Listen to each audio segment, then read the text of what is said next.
US, where our correspondent there, Malcolm Brown, is standing by to give us a sense of what's happening on the international reaction front. Malcolm, thanks very much for joining us on the program. Give us a sense, perhaps from UN level, what's been the reaction to Zimbabwe? Has it been on the agenda? Well, I can certainly say from the US perspective here in Washington, they are obviously watching it. This came as not as an extraordinary surprise, but it was quite sudden, I think. I mean, there had been this movement going on in Zimbabwe and clear opposition rising in Zimbabwe to the idea of a succession involving Mr. Mugabe's wife, Grace. But the suddenness, I think, has come as something as a surprise.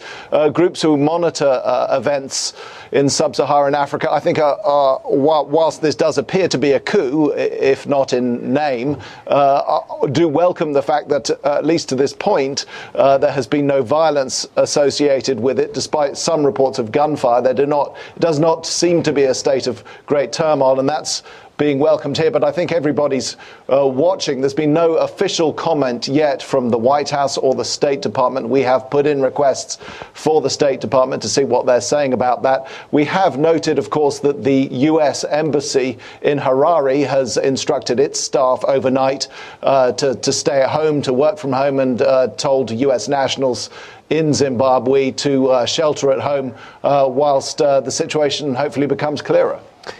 There's some US companies that operate out of Zimbabwe, and any word about them or any reaction? Have they issued any warnings at all? Do you know? Not that we've seen, but you'd have to imagine they're going to take, if not take their lead from the US State Department, they'll certainly be mirroring that kind of response. When there's such uncertainty at the moment, you'd have to imagine that everyone's laying low, and operations are, to some extent, being affected. You would imagine, certainly in the areas, any kind of governmental area or passage through government areas, you'd have to imagine that there is an impact there. But we haven't seen formal response from the commercial business sector, no. We believe that the AU Commission Chair, Musa Faki Mahamat, might be in the US at this stage. Have you had a chance to come across him or hear any comments that have come out from the AU? No, but they're due to be making a speech very shortly here in Washington, and it's actually quite a busy US Africa Policy Week here in Washington by coincidence. So a high-level dialogue involving both the AU and the United States is due to take place tomorrow, Thursday, and then on Friday, 37 African foreign ministers, sub-Saharan and from the Maghreb, are due to be congregating here in Washington as part of a drive by the Trump administration to broaden and deepen ties on the continent. So that's all coincidental. You'd have to imagine that, given events in Zimbabwe that are unfolding at the moment, that's going to shoot up to the top of the agenda. So President Mugabe has often been, any opportunity he had at the UN to speak out against Europe, particularly Britain, and the US, always sort of coming into sharp focus. So one wouldn't think that there's too many people that are distraught, sad, or unhappy if President Mugabe actually is on the brink of losing power.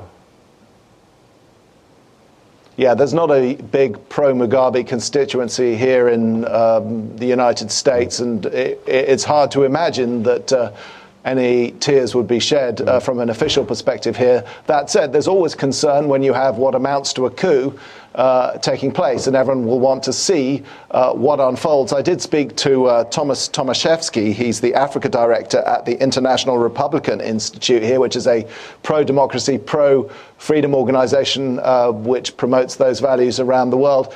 And he said that what his organization would be looking for is some kind of transition that's inclusive.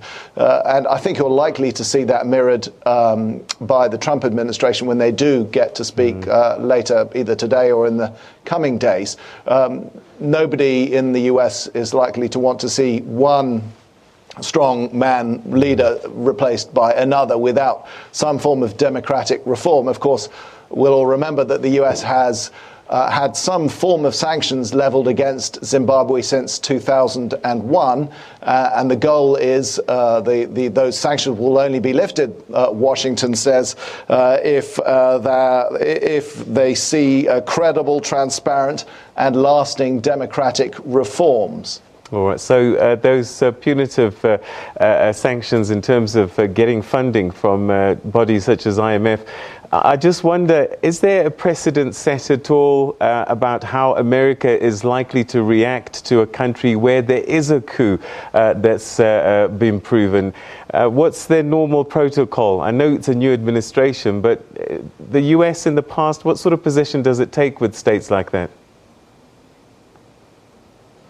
Well, traditionally, obviously, the US is not in favor of coups, but they will at some point, once the dust has settled, deal with the de facto situation on the ground, and they wouldn't want to be seen to be encouraging coups around the world. And as you point out, we haven't really seen a Trump administration responding to a transition of this sort since President Trump came to office earlier this year. So this will be something of a test. It's also a part of the world where the administration hasn't been heavily focused. We've just seen President Trump returning from a very long trip around Asia. And as I mentioned, we are now seeing the administration turn its focus somewhat to Africa. And they haven't totally ignored Africa. There is interest. You saw Nikki Haley, the UN ambassador, Washington's ambassador to the UN, just coming back from a trip. The energy secretary has also been to Africa.